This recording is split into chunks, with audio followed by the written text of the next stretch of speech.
technology is Universal calls it a slick water frac, and there's been other technologies used like nitrogen foam and some different things that does fairly well in shale at deeper depths. Very expensive. This new technology is a fraction of the cost of a traditional nitrogen frac job. What was taking place there is that right there's a configuration of pipes and pressure blocks and what have you. And all the components that Chris just mentioned are being put back down into the hole, and it's sealed off or packed right at the formation. So when all that goes into pressure, it's going out into that shale area. So what you're hearing is all that pressure, all that sand, all that gel, all that water, it's going out into the formation. They probably, how long do they keep it in? Kept it shut in 24 hours. So 24 hours, that's kept in, shut in under all that pressure. And then this morning sometime they started to open up, and they'll bring that back. So you can imagine all that sand, all that water, all this chemicals and what have you that have gone down in there under 4,800 pounds of pressure, which is pretty extreme. And then you let it work in there and stay in there. And it's essentially just, I guess the best way to do it, they call it a frac job. That's what it's called. It's fracturing this formation. And then when they turn it back, they won't just open it all the way and let it come gushing through. They'll keep it up under a certain choke, and then they'll start offloading that. And the water is essentially your retrieving vehicle.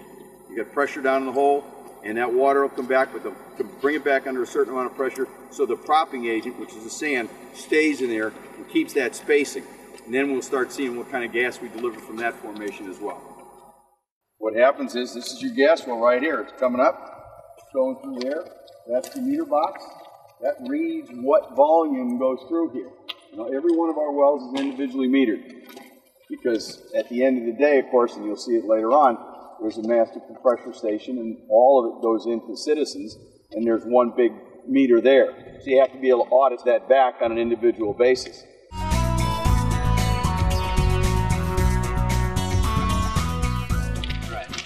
But this chart basically records two things. It records your pressure and then the differential of line pressure and wellhead pressure.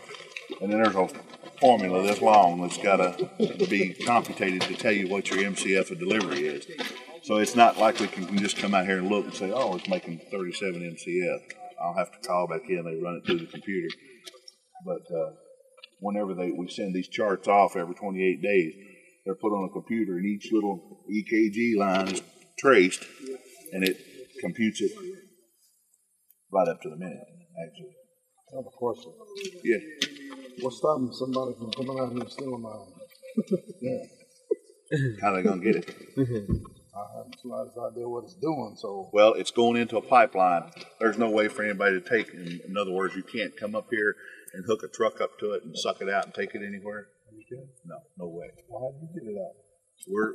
We've got this wellhead, and this is fed into the pipeline, into the sales line, and we'll take you down. Out at the road here is an 8-inch pipeline, and then we'll take you on down to the compressor station where it boosts it into the sales point. Good question. Essentially, it's a closed system. And all is absolutely. And there, it's going to somebody's house. If you try to disconnect this right now, it'd probably blow you into orbit.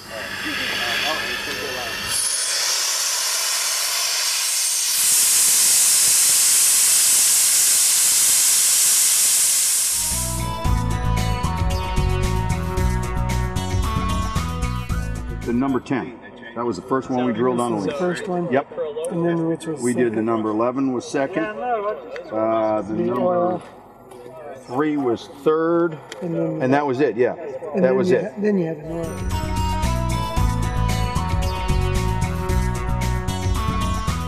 That's gone. 70% of the homes that were built in this country since the mid-70s, natural gas. 80% of any factories that were built since the mid-70s, natural gas. So they've accommodated what they consider to be a decently reliable market. That is transmission, that is still pipe around. It's all just piping around. Everything on the way. How long is it? I mean, basically, if you wanted to, you could route this up to California. Is there a pipe that goes all the way across Well, the goddamn country? theoretically, the answer to that is yes, but you really don't do it. The gas that you sell them might end up in Canada, the actual physical gas, but somebody else that you traded with is closer to California, so they get what they committed. They contracted for 2 million a day. They end up getting it. Now, how did they actually get it? Is it the physical same gas? No. You might have a guy in Connecticut that says, okay, I'll take it up here, but I got another guy down here that owes me $1 million a day, so I'll have him send that to California.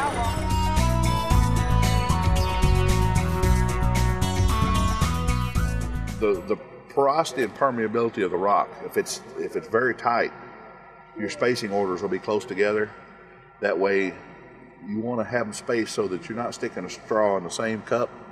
But if you get them too far apart, then you're going to leave gas or oil in the middle stranded. So therefore, they can take cross sections from logs, and read the porosity and permeability, and then the engineers come up with a formula to figure out what the spacing should be. Oh, okay.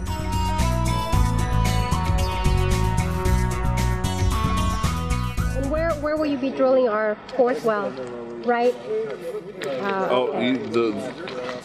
Appalachian 2. I don't know which one's which. Oh, okay, the next one. The next one that you're working on. The very next one we're doing is right here. Right here. Wow, in this very when spot. When he stands it up, it's that hole will be right there. Okay, got it. That is it. That is it, huh? It marks the spot. One of them. One of them. This stake was driven run over. Uh-huh. That hole will be right there. Go down right there. Wow. Very cool.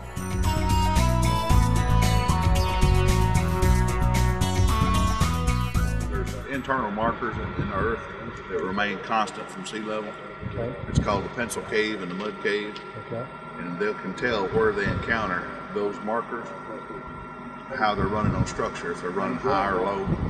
So in other words, like on number 24, if we hit water, hit the pencil cave at 710 and hit water at 935, well, they'll know if they hit the pencil cave at 735 here, water's going to be that much lower.